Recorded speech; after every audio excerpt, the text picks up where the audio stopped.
My name's Adele Onyango and welcome to another episode of Legally Clueless. No, seriously, I have no clue what I'm doing, but I'm pretty sure I'm not the only one. Hey you, welcome to episode 221 of Legally Clueless. Thank you for rocking with this podcast. If you are an OG member, I have got nothing but so much love for you. Thanks for the support for all of these years and for each and every episode. If this is your first time listening to the podcast, welcome to the family. Audio episodes like this go out every single Monday, and you can stream them on Spotify or everywhere else you find podcasts on. Make sure you check out our website, which is legallycluelessafrica.com, because we're more than our podcast. We have 3 seasons of a badass video series that you need to check out. You can also check out our tour series where we go to different places, different countries, and just keep doing what we do, which is amplifying and getting you those juicy, inspiring African stories. Speaking of which, if you listen and you want to share your story of the podcast, all you have to do is fill out the storyteller form. It's in the show notes and we will get back to you. We record some of the stories virtually, so it doesn't matter where in the world you are.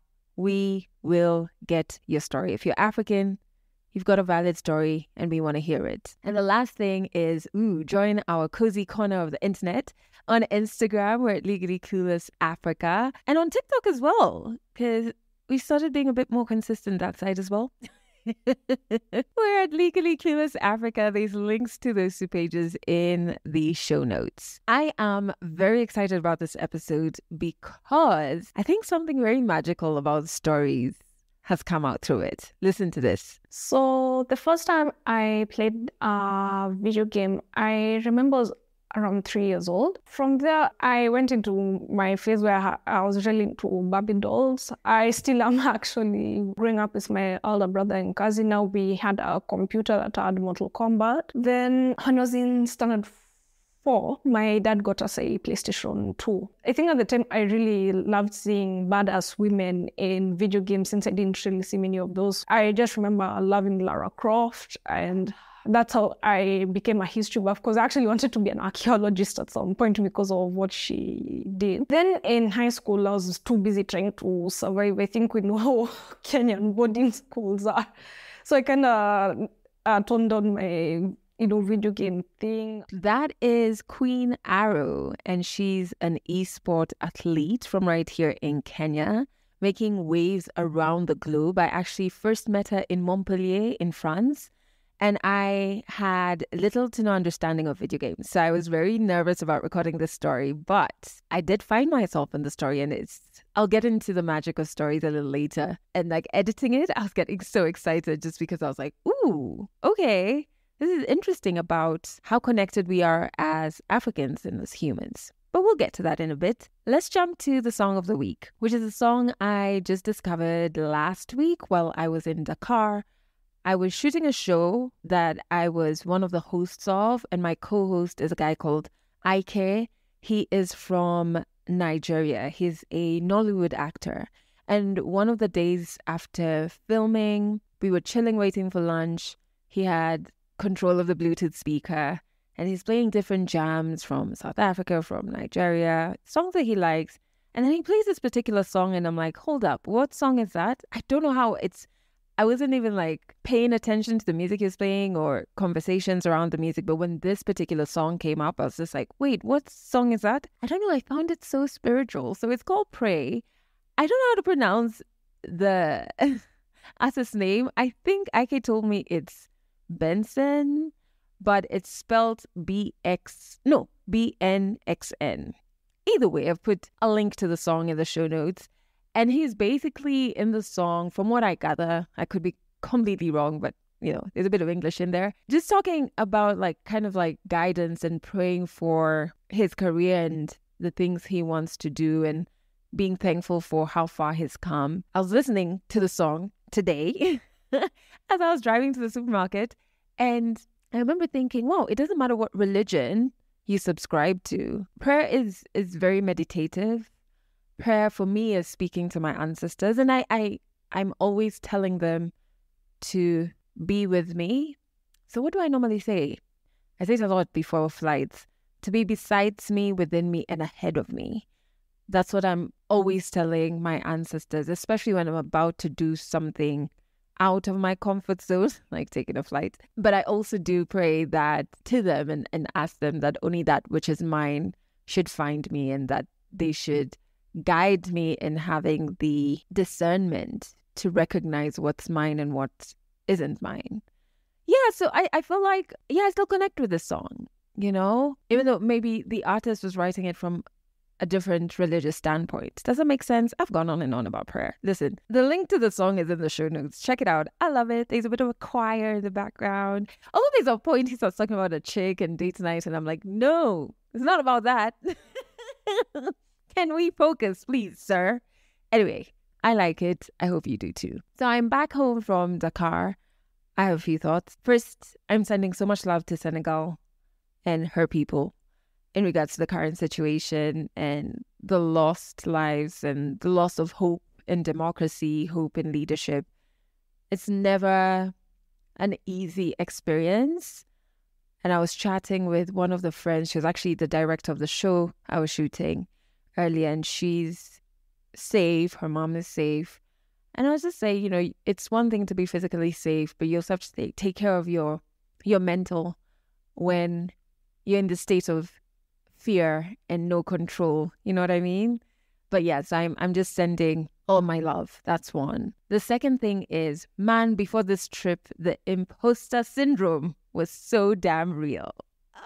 First and foremost, how have we not done an imposter syndrome episode yet? I think we are failing.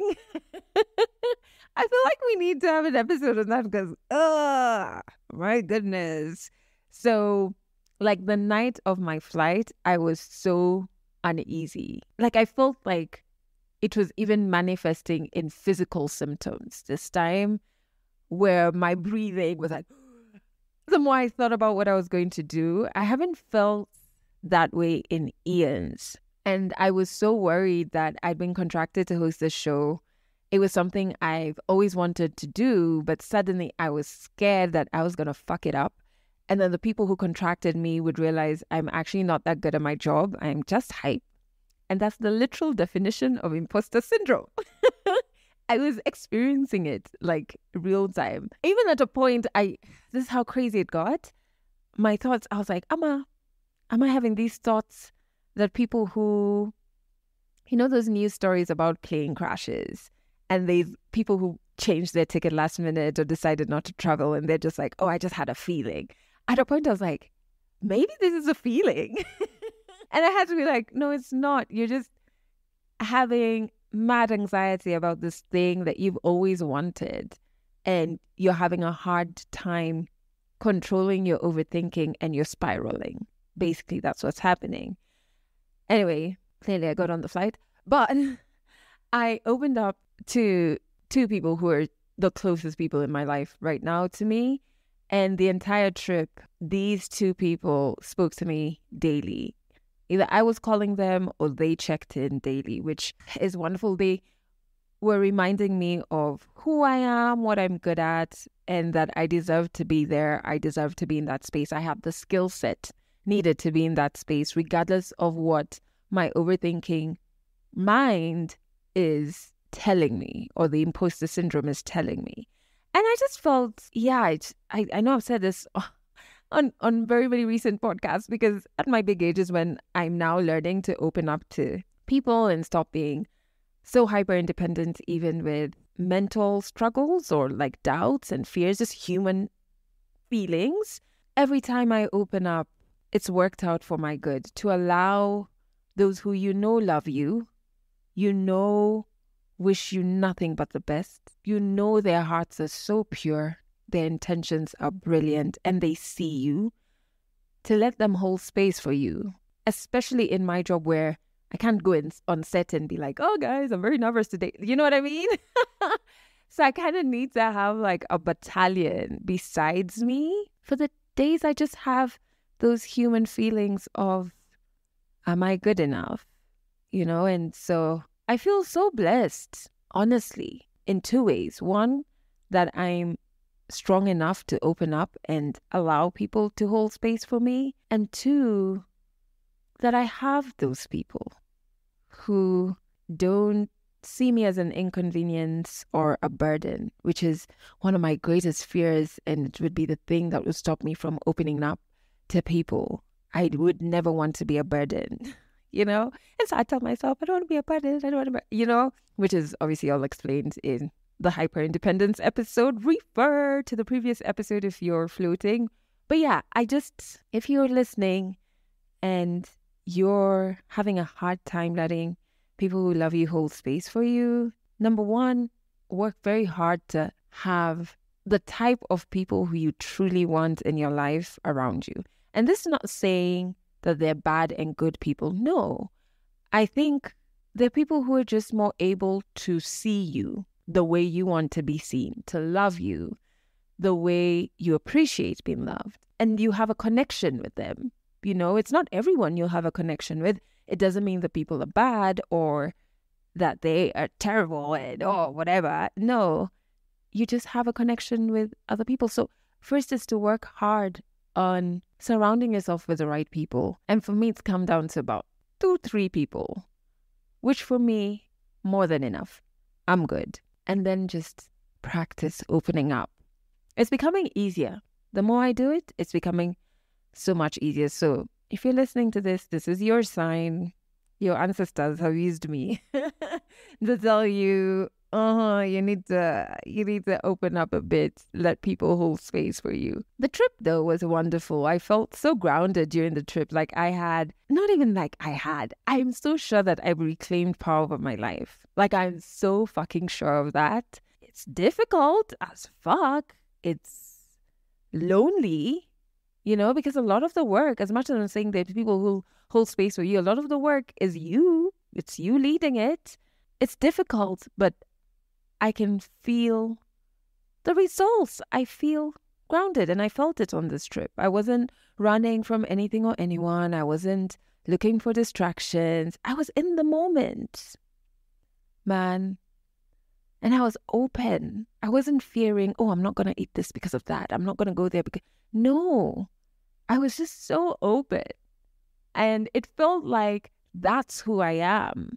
Not the previous person who was so scared of even the smallest things. Understandably scared, because one of my greatest fears is ever getting raped again or assaulted, etc.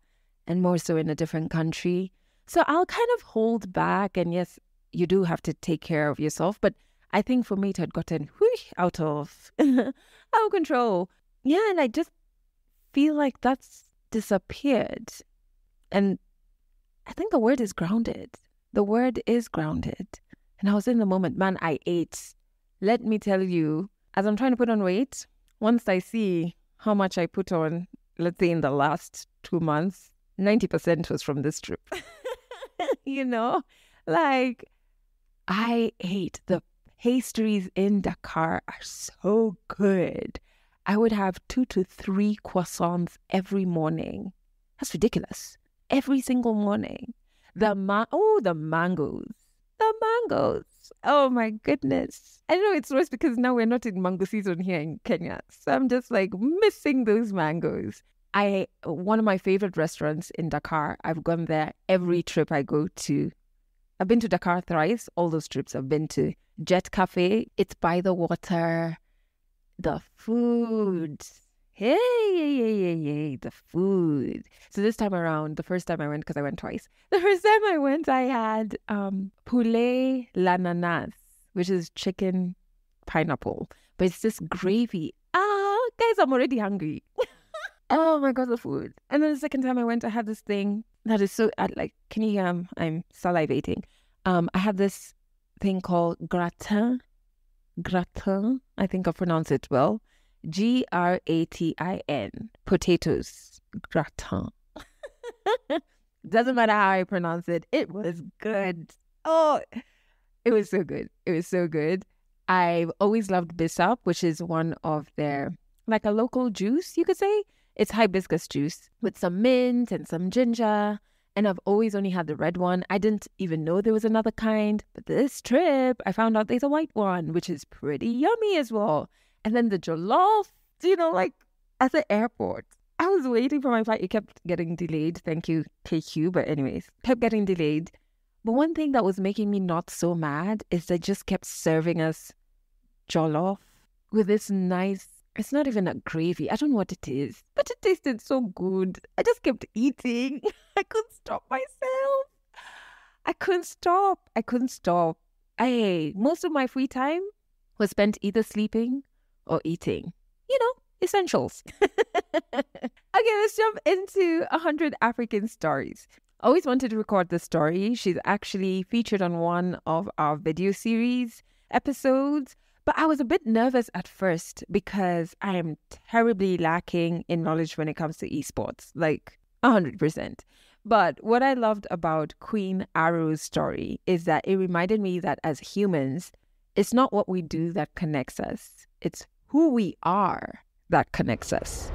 100 African stories on Legally Clueless. Stories from Africa. So the first time I played a video game, I remember I was around 3 years old. I remember there being these cartridge console games at home that had these old school duck shooting games. I just remember that I was really into it and I'd played with my elder brother a lot. From there, I went into my phase where I was really into Barbie dolls. I still am actually, weirdly enough, but I was into dolls and, all this feminine, girly stuff. But I still remember I had that love for video games. Growing up with my elder brother and cousin, now we had a computer that had Mortal Kombat and Street Fighter. I just remember really being into those games and competing against them. Then when I was in standard 4, my dad got us a PlayStation 2. So now we had all these adventure games like Tomb Raider, we had Mortal Kombat, we had Tekken, we had King of Fighters. And I think at the time I really loved seeing badass women in video games since I didn't really see many of those. I just remember loving Lara Croft, and that's how I became a history buff, because I actually wanted to be an archaeologist at some point because of what she did. Then for the fighting games, I obviously went for the female characters like Ling Xiaoyu, Christy Montero, Mai Shiranui, Chei Lim. And now, since I had more time with these games, my brother was now in boarding school. So I just kind of perfected my craft. And he'd come home from the holidays and he'd come with his friends. Then I was really good at these games, so much so that they actually kicked me off sessions. They're like, go off. That's how good I was at the time. Then in high school, I was too busy trying to survive. I think we know how Kenyan boarding schools are. So I kind of toned down my video game thing until I finished Form 4. Then when I was in uni, having a lot of time on my hands outside of class, I kind of started playing video games now again. I studied law. Law is basically history. Like now, for example, in international criminal law, you learn about the tribunals that preceded them, like the Nuremberg Tribunal, the Tokyo Tribunals, the ICTR, the Tribunal for Rwanda, the Yugoslavia Tribunal, and such others. So I don't know, there's something with how my brain works. I just store historical information. So if you have to ask me about this particular time period, I can easily explain it to you. So in uni, I was in first year, and now this is the time I kind of decided to drop basketball. I don't know, I just didn't feel like it's something I needed to do anymore. So now I was like trying to find a way to occupy now that extra time that I had. And on my laptop, I had video games, but it kind of gets boring playing alone after a while. So I just decided, I don't even know what came over me. I just said, let me Google tournaments in Nairobi.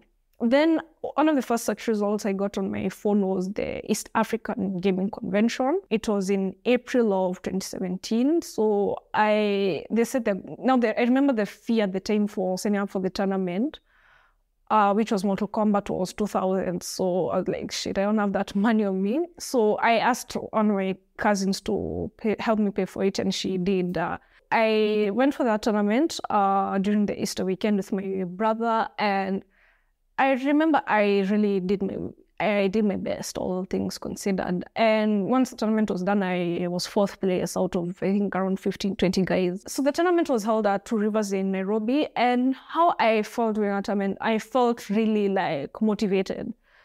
Because I saw that guys were way better than me. They've been playing the game for a while. They had access to, what they needed to do to like succeed at the highest level. So I was like, I want to do that. Like, I want to succeed. I want to have the resources. So I was like, this is what I'm going to be doing with my time from now outside of school. So at a tournament, at this time, this is now guys who want to show like they're the best of the best. So there's that competitive energy.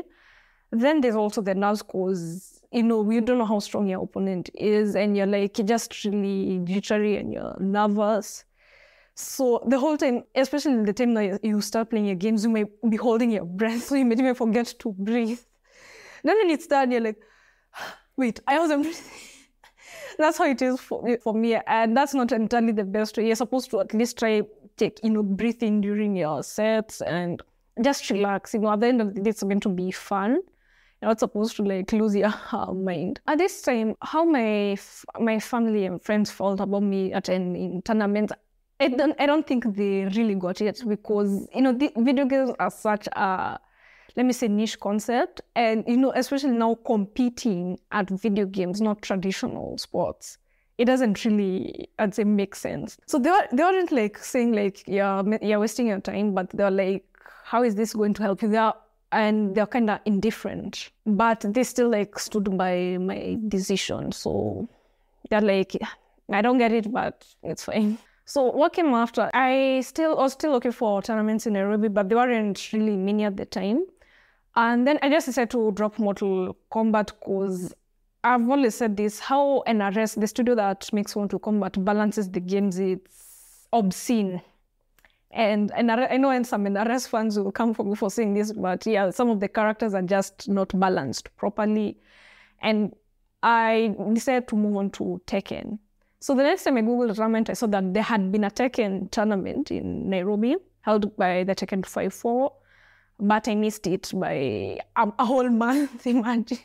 So I was like, but anyway, there's still some time. So I think this was now in December. I Googled again, then I saw that rather there was going to be a Tekken tournament at the East African Gaming Convention, but now it was being held by the Tekken 254. So I signed up for the tournament. Then the founder, David Kamanzi, he reached out to me. He said, we actually have a Tekken community. Do you want to be part of the WhatsApp group? I was like, sure, why not?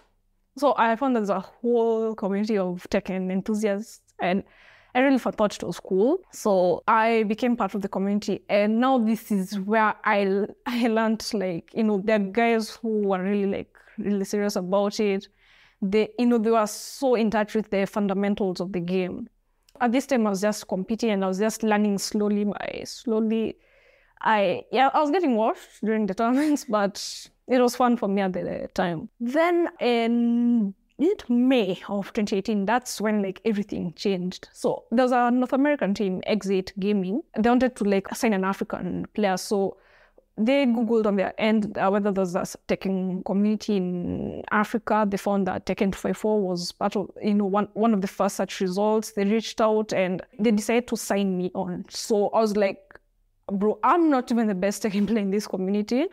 I'm still a newbie to this game, so why me out of everybody else? Then they said, we find that someone we can grow with. And I was like, why not? This isn't a chance that comes, every other day, especially an American team signing on an African, a Kenyan player. From there, that's when my full-on pro journey started. I remember that was in around May, June. I was still on I was on my long holidays.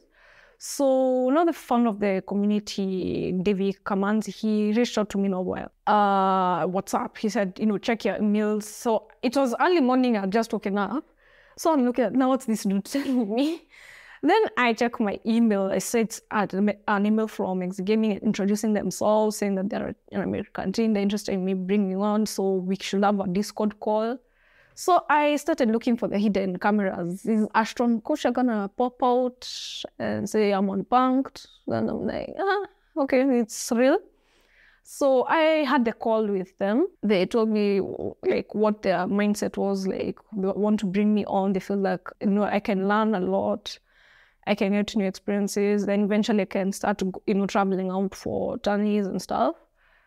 Then I was like, okay, once in a lifetime opportunity. Then I told my mom. Then she was like, I don't get it, but congrats. Then I told my brother. He was like, he was really happy. That's a huge deal. And I remember I didn't know what to feel at the time, but I just knew it was a big deal, and I just took it as what it was. At this time, I didn't see many female competitors at the time. I think it's just how women are socialized, that the tech space and video games are things that boys and men do, not women. For one, I had to go back to school because there's some units I had to retake. So I decided to just cut my long holiday short to go back to school and redo the units. So now at this time, I remember it was during my contract one class. I was using my phone. Don't do this, people. So I get a text from my cousin. So he sent me a picture. Then I see myself on the people, and they done a feature on me. Then I was like, and I think the title was The Gaming Queen or something. And like, Jesus Christ, what's this? So I was like, okay, fine, okay, I'm on the papers, fine. Then I remember someone from home called. They said like my dad even brought the newspaper. He was like telling guys, come see someone on the papers. Like, I didn't know that's how big of a deal it was. I just thought it was, no one would really care. Then guys in the community were like stoked. Then I started getting more people, like more media houses reaching out to me, wanting to do features and interviews. And then, guys started also reaching out to me on Instagram saying, I think this is, and more followers, this is so cool. And now this is me. All of a sudden, I'm starting to get more notoriety. But I'm this shy, reserved person in real life. So it was so overwhelming at some point, like, what is this I've gotten myself into? But I think the big one, like the really big feature, was now in 2019 when BBC Africa now did a whole ass feature of maybe Two Rivers, is it not Two Rivers? What was this? The waterfront. We went filming there. Then now, let me even backtrack before the BBC feature. So in 2018, I'd done a feature with a student in the Netherlands called Zooming in TV. So I didn't really think much of it. I did the feature, it went well, life moved on.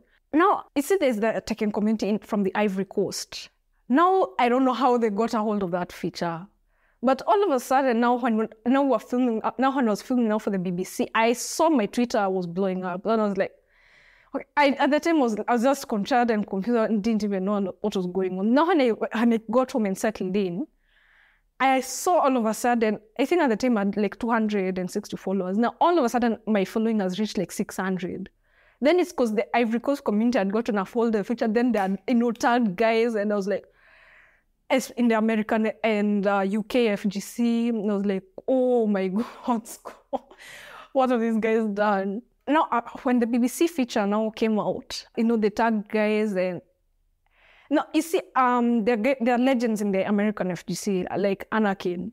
All of a sudden, the guy, he's co-retweeted me. That is like, I'm a huge fan. I'm like, one of the legends, one of the legends of the American FGC. Then he sent me congrats, and I'm like, Anakin noticed me. He noticed me. Then it's like, don't mind me, I'm just a fan. Keep up the great work. Like, that feel, that choking feeling I got. Yeah, it was just really amazing just how my life all of a sudden changed, because people believed in me enough to, take me on. And then all of a sudden, our community from, the Tekken community from the Ivory Coast also believed in me so much so that they're willing to push out my stuff. And I've never met any of them, but except for one, but they believed in me that much. So it really felt like really good. So my first time outside of Kenya was this year. It was in Johannesburg. I was invited for Red Bull in the Streets by Red Bull South Africa. So they reached out to Red Bull Kenya saying that they wanted me to go attend the tournament, get some experience and all that jazz. I remember the Red Bull office here now reached out to me and saying, so Sylvia, we want you to go for Red Bull in the Streets. You've been invited to go to Johannesburg. So at the time I was like really, really excited because like, bro, we're out here. So I was like, this is so exciting. And then I was like, okay, I'm now going to be dealing with some of the best Tekken players from South Africa. I've seen them play, they're good at what they do. So now people think I'm good enough to go against them. So I was like, this is not going to be easy. The invitation came in July. I had a lot of time to start the preparation. So I reached out to guys in the community to ask for help. One of them had actually gone for the Tekken World Tour in South Africa for Cape Town Showdown, and he knew how these guys play. So I asked for help and how to approach some of these matchups and what to do and what not to do. I felt that I prepared well enough in game, but my mental preparation wasn't there. And I think that's what I learned the hard way. That's what takes precedent. I was really nervous. I was nervous on the plane. I wasn't even able to eat properly. Once I was even now in Johannesburg, I was so nervous, I wasn't able to eat. Then I was just jittery, but they're telling me, don't stress too much. It's all about the experience. But I think it mattered, it still mattered enough to me because I felt terrible when I lost. I was I was just really distraught. There's no other way to explain it. Then the guys, they were really nice about it. They're like, don't take it so personally. All of us have been there. We've lost tournaments where we felt we shouldn't have lost. At the end of the day, what matters is how do you pick yourself up after, such an experience. And then even one of the Street Fighter players, his name is Jabi, he was telling me that he went for Red Bull Kubite and he went through the same thing that I'd gone through. He was really distraught after he lost. So he told me, what really matters is how do you pick yourself up after such an experience? He was asking me, are you sad? You're mad? Good. Now use that to make yourself, better at the game. So when I came back from Johannesburg, I was still sad and I was still mad. And I actually wanted to cry, but I didn't know how to let it out. Then I'm also burnt out at this juncture because jet lag. Then I had some community stuff I was participating in. Then I still played badly. Then I was I think I'm burnt out with this game for now, so I'm gonna have to chill. Then I'm I don't know, I kind of went into an existential crisis. I'm just at home. I'm eating chocolate in my room. Then I'm how do I pick myself back up after such an experience? Because it was a lesson. I know it's a lesson I needed to learn. The funny thing is, I still achieved what I went to Johannesburg to do. In a way, I still achieved what I needed to achieve. But at the same time, it's the hardest lesson that I've had to learn, losing on such an platform where I thought I thought that I could win and could achieve. So now I'm here, I'm distraught, I'm just eating chocolate. I don't know, I just felt really terrible. Then now I had to go to France, but it wasn't a competition. No, it was for the summit. Then I still had some show matches I was playing in. So for France, the day I came from, after I came from Johannesburg, I was called by the French embassy. They told me that you're going for the new Africa-France summit. And there's also this thing with I don't know if the pronunciation is Okitani or Rositani esports in Montpellier. So visa interviews on Monday. So bring this list. I'm given a list of documents. Then I'm okay. So now I'm traveling again. And at this point, it went out, but you're with not the traveling, now the game. But there's still an exhibition that you have to play. So I'm okay. I just took it for what it is. I went for the interview, got the visa, I traveled. And I think what I found was different about this trip is now I also met with a very famous French player, Kayane. She's one of the people who's been really supportive of my career. She's had a lot of, let's say, decades of experience with competitive gaming. So I went to France. I played against her in some exhibitions, and she gave me some really interesting advice. She asked me how old I was, so I told her, and she was like, I started competing. I've been competing since I was around 7. Then I started traveling at 19. And she told me when we were playing, I could feel that you were nervous. But she said, this kind of thing, you lose the nerves as you gain more experience. And, you're still young, you still have so much to experience. So don't as I said, just don't take it so personally, with losing. You're going to lose a lot before you win. It's basically what I was told in Johannesburg. How do you pick yourself up after? And how do you find the path forward now, which is my current existential crisis? How do you find the path forward? Currently, I'm just reevaluating how I'm looking at fighting games. And even right now, I'm actually reading a book which was written by Daigo the Beast. He's one of the greatest, if not the greatest, Street Fighter player of all time. And I'm reading the book and I can just see myself there, in all honesty. How he got into fighting games, how he had to evaluate himself, because there's a time he took a break for 3 years. He started playing Mahjong, and then he got let me call it a 9 to 5. And this is he's achieved so much, but then he just decides to go dark for 3 years and go into a normal job. He started reevaluating himself, the difference between setting goals and objectives. The overall goal should be, how does this make me grow as a person? Now the objectives are maybe in-game objectives. So that's now the stuff I'm now trying to reevaluate, why exactly am I doing this? By the time I'm in my 40s, what do I want to have achieved? Will this have made me grow as a person?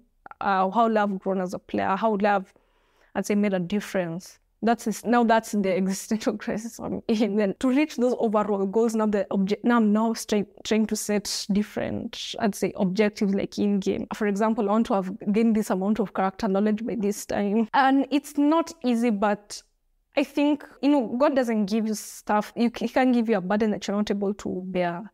And I know it's a burden that I'm able to carry on my shoulders, but it's very difficult because it's really forced me to face my insecurities and my fears as a player. Because the thing is, being in a male-dominated space, there's a different standard that women are held to. And at times you have to also deal with an extra layer of scrutiny, because now you feel that if I lose, people are going to say that, oh, she's just all hype. No, she can't deliver. Then there's also the extra layer that you're scared you're going to start getting harassed on, if it's not on Twitch, on your DMs and stuff like that. But then I was forced to reevaluate, okay, fine, I'm going to be scared of what people say. People are going to talk or say all manner of things about me, but does it align with my values and my goals and objectives as a player? It doesn't. There's always going to be that clown in, if it's not Arkansas, let's say in Addis Ababa or some just any part of the world, who's going to say some nasty stuff about you, but does it align with what I want to achieve? No, so you ignore. I've had the unfortunate experience of dealing with harassment in the space. Then, now from that experience, now there's that preemptive fear, God, if I don't do well, people are going to, I'm going to get all these nasty statements soon. And then statements from me. Then there's also the imposter syndrome. I think a lot of us face, you feel oh, I don't deserve what this or what these accolades I'm getting. People are going to think that if you don't do well, they're going to think that they are wrong to put your faith in you. There's, those nasty little voices at the back of your head. So yeah, it's a little bit of both, and unfortunately it can also mess with your mental psyche. Then, as I also mentioned earlier, that I'm a very shy and reserved person, so being in a public figure, it's a very different experience for me. Okay, so Queen Arrow is my gamer tag. I got the name, actually it's something I named myself. In high school, I was a huge fan girl of the TV series Arrow, based on the comic book character Oliver Queen. So now at the time I was really into this series because I just thought it was really cool how he stood for the right thing, even if it might have cost him everything. So I took his surname Queen and his pseudonym as Arrow, because now everyone in the city is calling him the Arrow. So I took that and I started calling myself Queen Arrow. Then that's what I started registering myself for tournaments with. A personal future for esports, especially on the continent, would be, for one, that we're actually considered equals. So that would mean that we actually know developers are now building servers here in Africa. We don't have to rely on North American or European servers for some of our games. Two, that we actually have homogeneous infrastructure that allows us to play with, I can easily play with someone from Egypt or in the Ivory Coast or in Madagascar without too much, I'd say, lag, well, especially online. For me now, as an esports athlete, I actually want to be the most recognized esports athlete from the African continent. I want to be one of the greatest Tekken players, a world-class Tekken players, and let me be a bit vain, getting my brand endorsements and sponsorships in this space. And I also just want to be one of those who managed to enable, esports to be recognized as a valid career path. Then back to the whole African continent thing, actually having policies that enable the space to thrive. That means less punitive taxation policies, more legal regulations that are favorable to the space. So I feel a lot of emotions in this sport, mostly nerves, anxiety.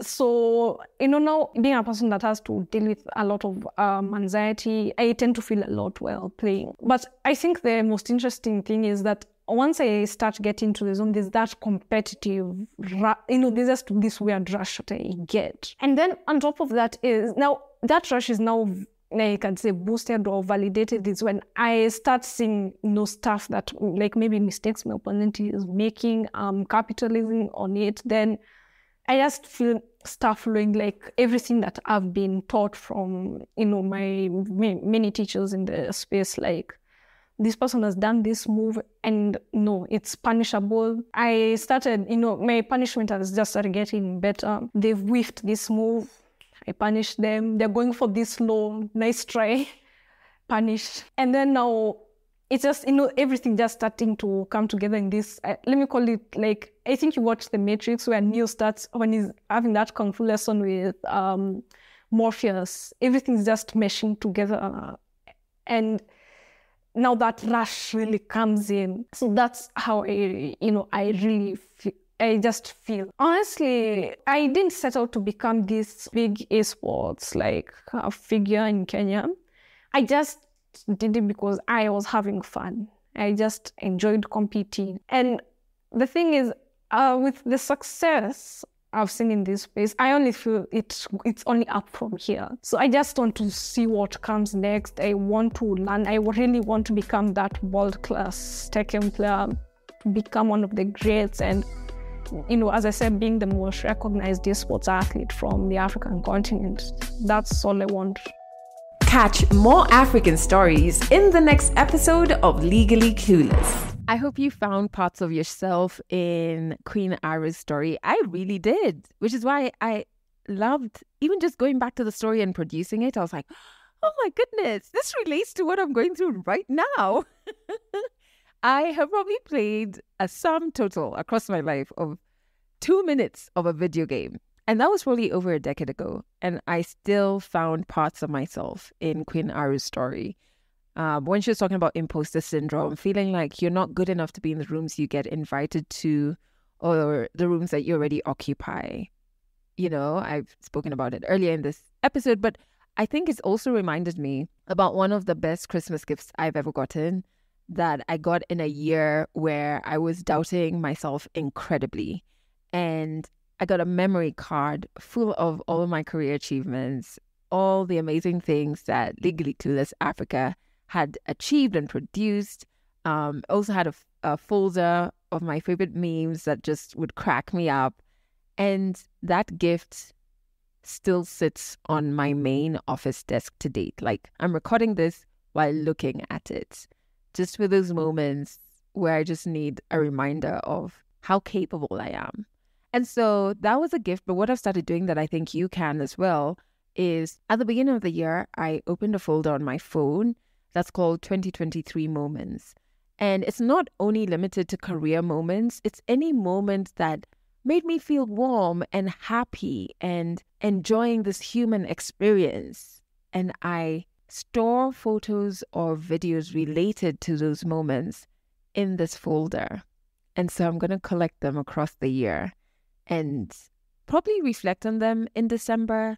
But more than anything, whenever I feel low or doubting, etc., I can go back to that folder at any time and just be reminded of the good moments. So maybe you should try it. It's working for me so far. I also found myself in the part where she's talking about revelations. Why am I doing this? What is my goal? You know, I realized I have to ask this of not just work and my business. And I think we're really good at doing that. Even when you're employed, it's like, what's the trajectory of this job? Where am I going to be in 5 years and all of these things? But we're not so good with doing that in our relationships, our friendships, our own personal development. And I've realized that I've got to ask those questions in those spaces as well. You know, in the spaces I occupy as an individual, my relationship with self, and in my relationships and my friendships. Why am I here? These questions have helped me identify when I'm in spaces that need a reduced version of me. And, you know, the questions have also helped me leave those spaces quick, fast, and in a hurry. And so I think it's good practice to constantly have a check-in with yourself and ask, why am I doing this? Why am I here? Does this feel good? Does this feel in line with what my true purpose is? Listen to your inner intuition. It's probably going to be giving you answers to those questions. And these are questions to ask yourself, not only in relation to the job you're doing, the business you're building, your career. No, but in relation to your relationship with self, your intimate relationships, and hey, even your friendships. I think these are questions that are very important. Anyway, I've shared links to Queen Aru's Instagram in the show notes. Go show her some love. She's really repping for Kenya. And yeah, I think we can do a better job of celebrating her as a country. Speaking of our country, if you're in Kenya, you can catch this podcast on Trace FM. We're there every Monday and Wednesday at 1 p.m. and 11 p.m. and Fridays at 1 p.m. Just go to traceradio.co.ke to stream. Make sure you check out our website as well, legallycluelessafrica.com. Sign up to join our community. And this week, you know what I feel drawn to share with you? I think I want to leave you with grace, but a specific type. I know I leave you with grace all at the time. But this time, this grace is not for other people. You know how I'm constantly telling you to extend others grace? This time, I want to leave you with grace for yourself. So perhaps this week, extend grace to yourself, and perhaps it's time to finally forgive yourself. That's it for this episode of Legally Clueless. You can share this podcast with your friends. You can keep it for yourself. I'm not judging. Just make sure you're here next week for the next episode.